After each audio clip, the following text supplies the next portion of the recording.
The sound of knuckles pounding on my door made my heart seize in my chest. 3 rapid, angry thuds, then silence, then another series of louder, harder bangs that rattled the peephole like a loose tooth.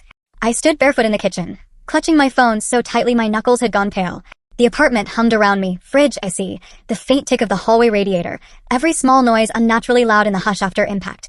The 15 black garbage bags were already lined up along the wall like a row of heavy punctuation marks, each one a period at the end of a sentence I took too long to finish. "Open the door," Randy said through the wood, voice thick with a fury that always wore the mask of concern. "We need to talk like adults." I rested my forehead against the cool cabinet and closed my eyes. Part of me wanted to shout. The louder part wanted silence, so pure it could rinse the years out of my hair. "I'm not leaving," he added softer, like a salesman pretending he's your friend. "I'm not leaving until we talk." I did nothing. I'd done enough. He banged again, 1, 2, 3, a rhythm I used to mistake for urgency instead of control, then the sound of his boots shifting, settling. A moment later, something thin slipped under the door and kissed the toe of my foot. A note. I didn't touch it. I just waited until his weight lifted from the other side, until his steps retreated down the hall, until my heart's drumbeat lowered from evacuation to warning. That was last night. This morning I watched a tow truck's amber strobes paint the street below my window and haul away the Mustang. The driver didn't even look up. The chain clanged, the car tilted. The hood caught a square of sunlight and turned it mean. I took a sip of coffee that had gone cold and thought, quietly, this is not revenge. This is arithmetic. But it took me 3 years to learn how to do the math. We met in a flood. My upstairs neighbor left their bathtub running for a weekend. Some emergency, some flight, some excuse, and I came home to a rainforest. The landlord sent a plumber. He showed up with wet boots, a grin that said he'd seen worse, and the kind of eyes that made you think leaning on somebody might not be a sin. "Randy," he'd said, offering a hand that smelled like copper and soap. "You got a mess, but it's a fixable mess." He kept finding new problems. A hairline crack in the elbow. A pressure issue.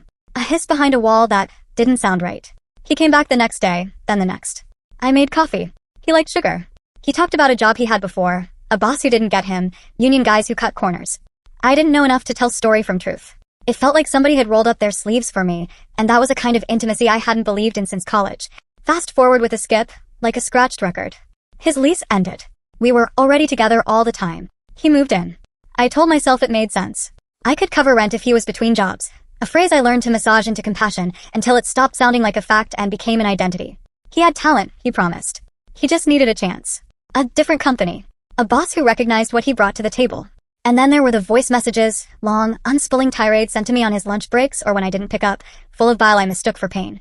He called supervisors mouth breathers, foreman clowns, customers garbage with wallets, his own dad a coward stuck in his small life. The worst were about his mother, how she never learned to think, how she raised a boy into a man and never updated the software. He'd laugh after those a little. Like a test. I saved the messages because I felt like I had to hold something or else I'd drop everything. Sometimes I pressed the heart icon on the app and watched a tiny shape fill red, and I told myself I was memorializing proof that he'd been hurt. It would help me love him better. If you catalog the splinters, you won't bleed when you touch him. By year 2, the ledger of our lives leaned my way. My job wasn't special. It was a light left on in a storm. The numbers on payday arrived when they said they would. I learned to stretch them like thawed dough. Rent, utilities, groceries, the little extras that keep 2 people from feeling like roommates. He brought home cash from time to time and threw it into the bowl with a flourish, and sometimes he'd place a hand on the back of my neck and whisper, "Couldn't do this without you." And I would shiver with a happiness that tasted like sugar before the ache of a cavity. Then his car died. A 2015 Mustang that did not match the math of our lives. He called it his baby. He said he needed it for work. He said without it he couldn't take last-minute calls, he couldn't compete for the good jobs, he couldn't be the man he knew he was. He cried. I'd seen him angry. I'd seen him charming. I'd never seen him cry. So I took a number I could not afford and arranged it into a monthly shape. $386. Every time I hit pay, I imagined us turning a corner. We'd pick up the speed of our dreams. That's what you do for love, right? You bet on the version of them you need to exist. The night of our anniversary, I treated the mirror like a friend. I 3 times checked the eyeliner flick. I tucked the dress into place like it was a pronoun I could claim. I took a photo I didn't send to anyone. I wanted there to be a copy of me who was excited. I wanted to meet her again on the other side. He texted, running late. I told the hostess I'd wait at the table. By 7:30, I started to feel like a shape outlined by sympathy. At 8, my phone became a small, glowing lifeguard chair I kept climbing, scanning the horizon for a head that did not break the surface. The server came by with eyes like wet cloth.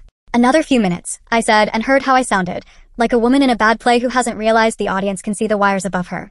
At 8:45, he arrived. With 4 friends. Loud. Already drink warm. The sound of them hit my table before they did. They brought the bar with them like weather. See, he said, hat turned back on his head like he was a teenager with tenure. Told you she'd still be here. Like a pathetic puppy. He said it with a grin that asked for applause. Laughter. Jake's voice. Jake had the kind of face that looked like a dare. She's trained good, man. I went out of my body for a second and hovered at the ceiling, right above the chandelier, where the light pooled like a stage. I could see myself in a dress that was suddenly too young for me, hair brushed into compliance, smile stapled into place. The more still I sat, the more the table shook. Randy sat and squeezed my cheeks between his fingers like he was making fun of a fish. "This is why she's the best," he told the room. "Pays my bills. Waits like a good girl. You thought this was gonna be romantic." He tilted his head at me like I was a dog who'd almost done a trick. "That's adorable." It wasn't even rage that arrived. It was something colder. A tide that left the beach clean. I ordered another wine. I excused myself to the restroom. I looked in the mirror and watched my face do nothing. I waited for the tremor. I got quiet instead. I remember thinking, if I walk out and do not come back, the world will not end. The door was a mouth, and I could feed it my old life. I texted Emma, 10 minutes.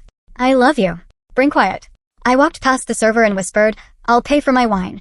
The gentlemen have the rest." She gave me a look I will never forget, something between high five and condolence. Then I left without hurrying, like a woman moving through a museum that had just switched off the alarm. In Emma's car, I did not cry. Not at first. I pressed my forehead to the cold glass and said, "I want to be done." She tapped the steering wheel in that jittery way she has when she's trying not to crash into her own fury on my behalf. When we got home, the sob worked itself free. My face did that red-blotched hagfish thing grief makes of us, and Emma held a bowl under my words to catch the pieces so I could use them later. By 3 in the morning, I had a list. It spilled out of me like a grocery order for a better life. Cancel final car payment. Check the accounts, email, cloud, bank socials. Pull the voice messages I'd saved. Send to boss, send to parents. Pack his things. Change locks. Change passwords. Breathe. He called 15 times between 3 and 5, the messages cycling like weather over a desert. Heat, dust, then a sudden flood. "Where the hell are you? Are you okay? You are overreacting to a joke. We were going to meet the guys for poker anyway. Answer your phone. Answer your phone. Answer your phone." I listened to none of them. I let them be rocks in a pocket I planned to throw into a lake.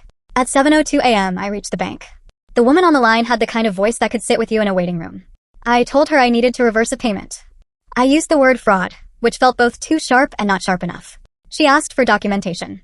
I emailed screenshots, Randy bragging in a chat about how I cover all the boring stuff, Randy telling someone he wasn't worried about the car because she'll take care of it.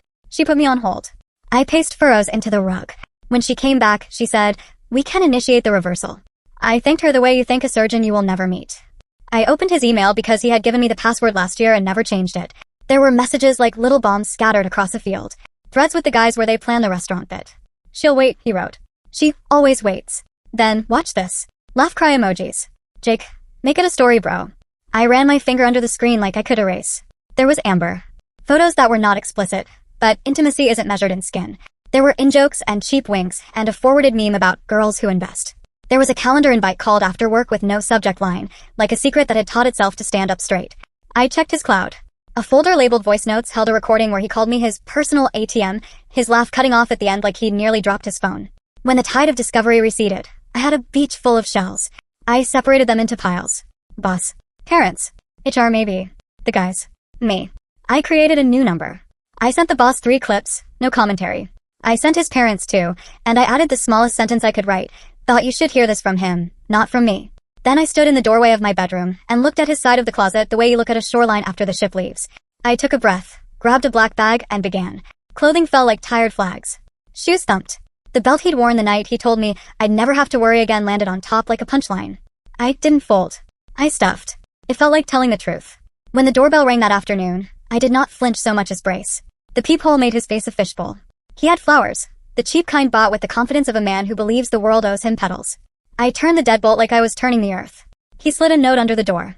I waited 15 minutes before I picked it up. "Sorry," he wrote. "Just a joke. Let's talk. You're overreacting. Please." A funhouse of apologies. I took a photo. I put it in a folder with the rest. At 6, my phone buzzed with a bank email. Payment reversed. At 6:02, a text from Randy. "Why is there a tow truck outside my place?" At 6:03, a voicemail in which the word "you" broke into 12 pieces, and each one was an accusation. I saved it. I didn't listen twice. The boss replied at 8 with a single line. "Thank you for the context." HR wrote at 9, "We'd like to discuss a workplace concern." His mother called at 9:30 and left a message that sounded like a woman apologizing to the world. I didn't know how to hold that. I saved it too. I slept at Emma's because I knew the shape of his anger. In the morning, the hallway of my building held 7 notes under my door like paper fish. Please. Please. Please. My neighbor slipped a coffee gift card into my hand as I left for work and said in a whisper, We're on your side. I nearly cried in a stairwell because people were kind and I didn't know what to do with that after rationing myself for 3 years. HR was clinical in the way that spared me. I told them I hadn't recorded anything. He had sent those messages to me. I forwarded the worst 3. The woman on the call had that exact pause you learn in training. Empathetic but spare. When we hung up, I put my head down on the kitchen table and let the quiet wash my hair. Jake showed up at my door on day 3, leaned his weight into the bell like he could push his way inside with sound. He pitched his voice to hit the edges of the hallway. It went too far, he said. He's a broken man. You're destroying him. There was a little red light on his phone. Recording. I stayed silent and let the camera capture his show. When he left, I saved that too. On day 4, I opened the front hall closet and the smell of him rose like steam. I took his aqua cologne and sprayed it into a trash bag because even the molecules felt complicit. I pulled down the shoebox where he kept letters he said he never read and found a single black and white photo of him at 6 on a tricycle, smiling like he believed the ground would always be flat. I put the photo aside to mail to his mother. I am not a monster. By day 5, the apartment had changed its shape. I moved the couch. I brought in a plant from the balcony that had been surviving and set it exactly where the sun could reach. I took the blanket he hated and draped it over the armchair like a flag of surrender to myself. I washed the sheets. I slept diagonally and woke up with a spine that felt like it belonged to a creature that might run. On day 6, I saw his mother at the grocery store. She put her hand over her heart and I did the same, and for a minute we were 2 women inside a moment without a man. Thank you, she said quietly, eyes wet. We didn't know. She looked smaller now that the truth had gotten heavy. I nodded, because there are no words for the way we share responsibility for other people's storms. On day 7, the letter from the loan company arrived. Loan terminated, vehicle repossessed, further action not pursued. They included a photo of the Mustang on a flatbed. I pinned the letter on the corkboard next to a recipe for lemon bars and a dentist appointment reminder, like it was simply another adult thing I had done this week. By the 2nd week, the texts from unknown numbers had slowed to a sad drip. His Instagram posted a long vague "would anyone like to contemplate my humanity" thing, and the comments were a mixture of "stay strong bro" and "call your grandma." Emma laughed so hard she cried. I didn't. There was a time I would have tried to read between the lines and find a man in there. Now I saw a man who wrote himself as the headline in a story that had always been about the people he stood on. I started therapy. I told the therapist I felt stupid. She said, "Let's hold your intelligence and your vulnerability at the same time." I said I felt angry. She said, "Great, let's not leak that on strangers. Let's aim it at boundaries." I said I felt like a fool who bought a car that wasn't hers. She said, "You tried so hard to make a home you were willing to live in someone else's house." She gave me homework. I did it like it could save me. Some days it did. 2 weeks after the restaurant, a letter arrived from a lawyer whose name read like a board game piece.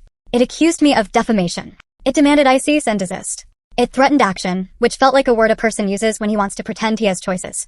I forwarded it to a friend who knows how papers move through courts. He wrote back 3 lines. He has none. You told the truth using his own words. Breathe.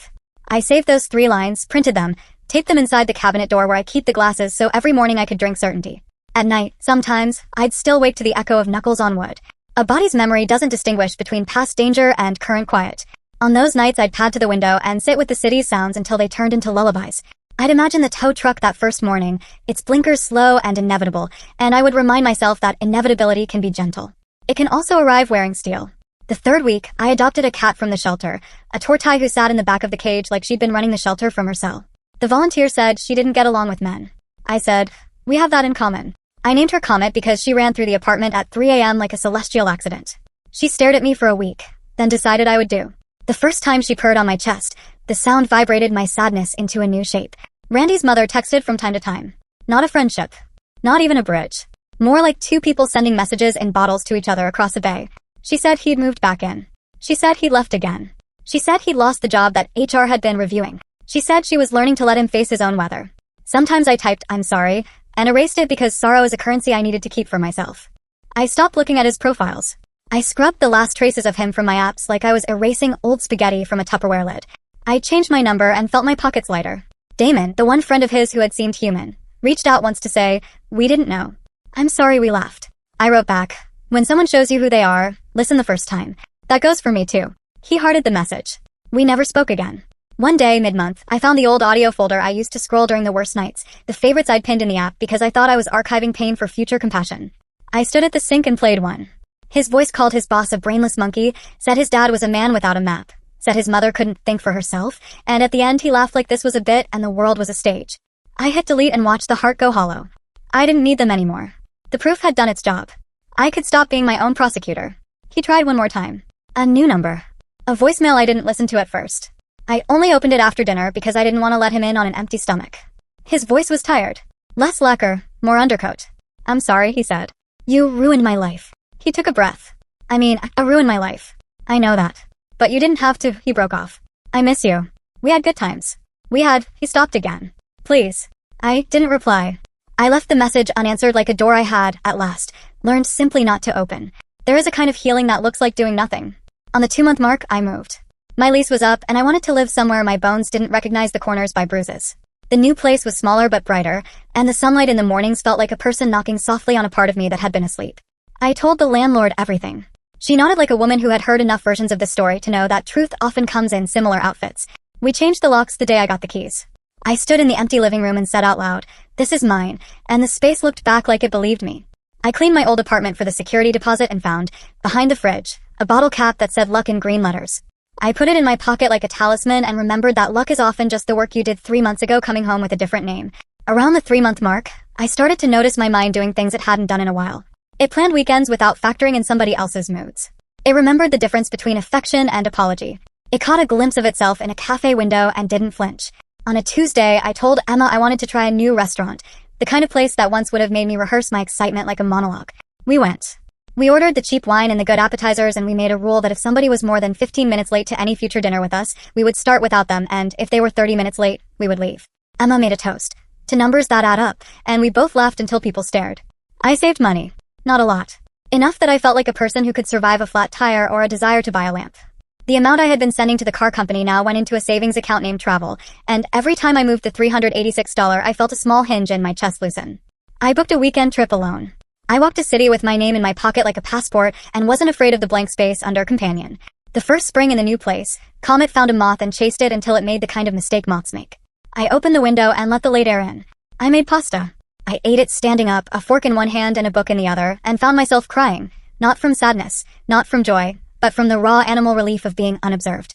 I still dream sometimes that I'm waiting at that table, the light going slowly from gold to blue, the server's eyes soft with the apology she can't articulate, my phone filling with my own reflection. In the dream, he never arrives. I always stand up anyway, leave a tip, and walk out.